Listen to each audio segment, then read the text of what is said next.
অনেক বিশিষ্ট কবিজন আছেন, প্রথমে তাদেরকে আমার প্রণাম জানাই।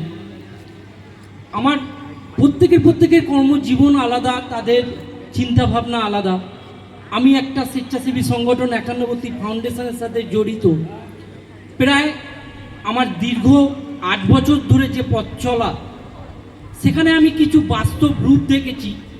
তো তার চিন্তাভাবনার মধ্যে আমার দুখানি লেখা, যদি বলার মধ্যে যদি আমার কোথাও ভুল হয় আপনারা ক্ষমা করবেন। চাওয়া, এই রঙের দুনিয়ায় আমার কিচ্ছু পাওয়ার নেই।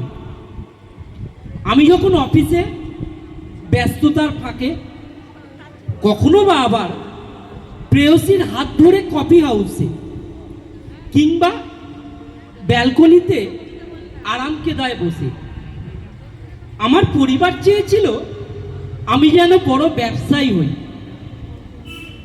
কালের নিয়ম আমি কিছুই হতে পারিনি। শেষমেশ 10টা 5টা কর্মজীবন, পেটের টানে, পরিবারের টানে, বংশবৃদ্ধির টানে, আমার সার্থকর জীবনে আমি দেখেছি জরাকীর্ণ আদলের মুখ।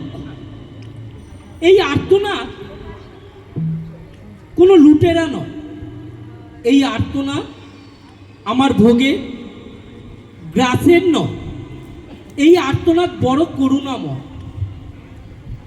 এই আর্তনাদ শুধু আমি কি শুনতে পাই? আচ্ছা, আপনারা কি শুনতে পান না?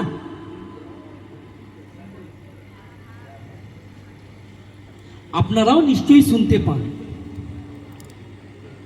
আপনি যখন শুনতে পাবেন, যখন পেটের টানে, পরিবার টানে, বংশবৃদ্ধির টানে যখন রোজ ছুটে চলেছেন, তখন সেই সবগুলো সবই অবজ্ঞা। আমি দেখেছি স্বার্থপর জীবনে দিকে দিকে বারুদের পোড়া গন্ধ, ধর্মের হানাহানি, ক্ষুধার্ত পেটের টানাটানি।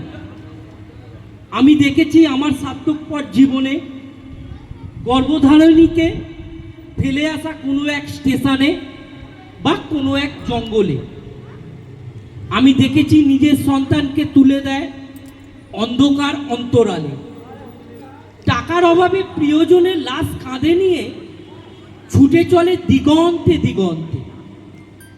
আমি দেখেছি মহামারীতে কোনো এক নাম না জানা শাক গোগ্রাসে গিলতে। আমি কি শুধুই দেখেই যাব?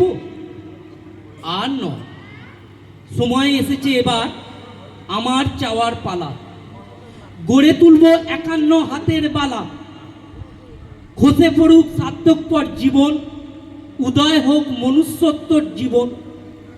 আমার আপনার 51 হাতের বালা, গড়ে উঠুক ভরসাখানি, ফুটে উঠুক ওই অবতীর্ণ মুখের হাসি। ধন্যবাদ।